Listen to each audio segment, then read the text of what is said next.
I'm trying to reach Patty Murray's office. I'm trying to reach the office of Pramila Jayapal. My name is Dustin. I'm 24 years old and I live in the Seattle zip code. My name is Declan. I'm 24 and I live in Seattle. The area code is... I just wanted to check in because with all this talk of 2024 being an election year, it's got me thinking about, who I've voted for, who I'm going to vote for. I want to make sure I'm still following down the right voting path representative-wise. I haven't seen anything about Patty pushing for a ceasefire in Gaza. I know I've already seen something about Pramila advocating for a ceasefire, and that's great, but I really need to see more than just advocation. I was told America has some business agreements with Israel, and that's why we weren't intervening. I would hope that our senator would not contribute to something like that. I really need the word ceasefire to be used specifically. I want to make sure that she's still calling for a ceasefire and even more so just pushing for American withdrawal of support to Israel. I want to make sure that I am voting for someone who is not going to just let this happen. Hey folks, it's Joe Biden. Thanks for calling. I can only get text at this number, but if you want to call the White House, it's 202-456-1414. Looking forward to hearing from you. Thanks, Joe. By the way, I know that this message is going to be first heard by an intern or an aide for the senator, and I know that this is going to be first heard by an intern or an aide, and this is completely not on you, but please use your proximity to the Congresswoman to try and push for some kind of action. It would be nice to know if someone on the inside is helping to work for us. That's all I got. I just want the killing to stop, and I want to make sure I'm voting for someone who also wants the killing to stop. And I don't think that's too crazy of an ask. Israel isn't even abiding by the ceasefires anyway, so unless it's a full withdrawal, I don't know what to advocate for. So otherwise, what's the point? Anyway, bye. Thanks for listening. Stay safe. Bye. White House. Hi there. My name is Noah, and I am living in Seattle, and I just want to make sure that I'm calling the right person. Who is this? This is the White House switchboard. How can I direct your call? Oh, I'm sorry. This is the White House? Yep. Okay.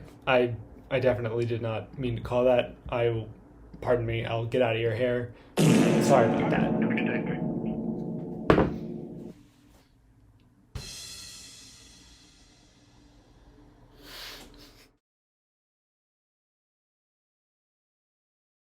It's a new year, and things don't feel different. We are basically 4 months into the Israeli genocide in Gaza. It's beyond horrible. It's evil. You know which side is bad is the one killing civilians and children. I think that's not the one to support. They use the excuse that they are taking back their holy land, which, I don't know, blasting it into piles of concrete doesn't really seem like you consider the land that holy, so I don't trust that. And I'm not going to go much into this because we all know about it. We all know what it is and what's happening. And hopefully you don't need me to go over the details, and you know them already. There's a really big cultural emphasis on paying attention to what's happening in Gaza right now. I believe that's the least you can do is keep up with the news. But a lot of people are choosing to ignore it and look away. This was in the early days, but I remember something going around about Gazans wanting to be remembered.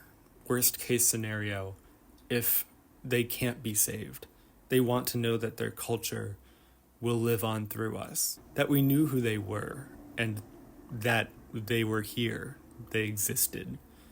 And you do that by saving the media that we get from them. I see clips online of buildings exploding or limbs sticking out of rubble, and it's horrible. And I don't want to be telling you about this, but I don't want to be looking at it. But I do. Because not only is this a historic moment that will affect probably the next few decades, but we owe it to the Palestinians to pay attention to Gaza and listen to the Gazans that are there trying to talk to us. We only know the extent of what's going on based on what we've seen and what has been able to be sent to us. The fact that that's how we're doing this is unbelievable in itself. It's similar to the coverage on Ukraine and how it evaporated, or the massacre in the Congo that's not even being talked about. Just these things are happening, but then the 24-hour news cycle just sweeps them away. The United States government is throwing money at Israel, so there's not a whole lot of chances that our government is going to intervene and help anything stop. So, as a country, we're abiding by it. What's good is that there is pushback. We are 4 months in and still talking about it. And the reason that so many people are still fighting is because it's an active genocide. A weird cultural thing that's also happening is that people want public figures with platforms to use them and talk about this. The private story of one of these public figures got leaked, and it was them complaining about how people wanted their take on what's going on and how they weren't qualified, they're not the news, and that people were being just annoying and selfish for demanding that anyone with an audience address it. And I agree. We need the most eyes on this as we can, because if the news isn't going to do it, then it's up to us, individual people. As long as they're not as bad as Noah Stranger Things, then I believe it is completely fair. This is new for a lot of us. We don't know the right way to act. There is no right way to act. And I understand why among that confusion there is a lot of high emotions. I'm happy when I see other creators posting things about this, but even if you haven't heard anyone talk about it, or if they're posting content as normal, as if nothing is happening, that's not their fault. I don't think it's fair to demand a response from them. I think it is more than fair to wish for one and want one. We have the privilege of not being bombarded by missiles, but we also don't get a break from life. We still need to buy groceries, pay bills, go to work.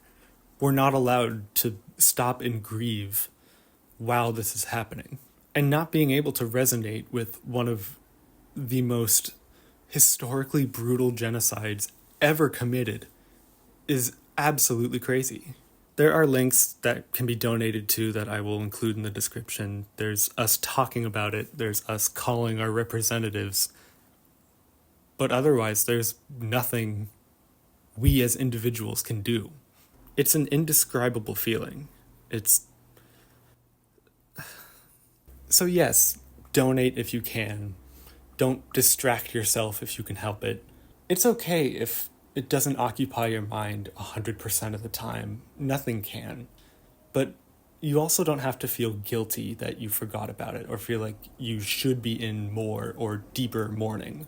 My dad heard this saying once, and like every dad, repeated that phrase while he was raising me and my sibling all the time, because dads love sayings. And it boils down to this.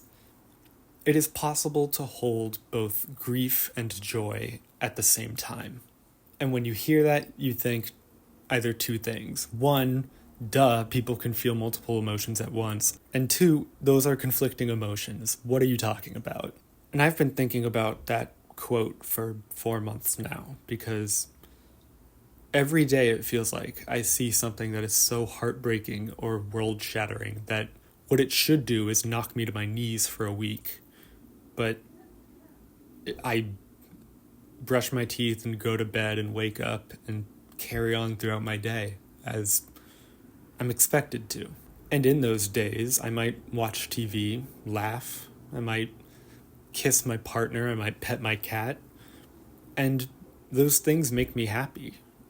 And I'm allowed to feel happy. Under all of this, that feels almost wrong, but it's not. It's human. The quote isn't about being able to feel grief and joy at the same time. It's about holding it. Because there might not be an after this, or there might not be a when this is over. Maybe the world will just continue on, and the consequences will happen without any kind of ending. Maybe we'll make progress, maybe we won't, but either way, it's not like the end of the chapter's coming up. There's no mark in history that's like, done, the end, the book's over. We need to know how to hold those two emotions, specifically those. My dream with this upload is just at least, if one person needs the reminder, they get it, that both joy and grief are possible. And there's no shame in that. There's no pressure to stop. It's okay to feel conflicted, but make sure you're feeling. Being able to hold joy and grief at the same time is not easy, and I'm not trying to say that it is. But as we participate and try to help in the little ways that we can't end up hopeless. And if you have doubts, you know that this is possible because the Gazans are doing it. It's not hopeless over there. Your heart can break and your heart can heal. And it's important that you're not just feeling the heartbreak. I will go back to my job and start posting regular videos, but this needed to be said. I'm going to keep sharing and posting about this because it's what little I can do, and I should be doing it. Happy 2024. I'm proud of us for getting here. Now let's spend the year right. I'll see you in another video. I love you lots. Bye. Anything to add? Bye.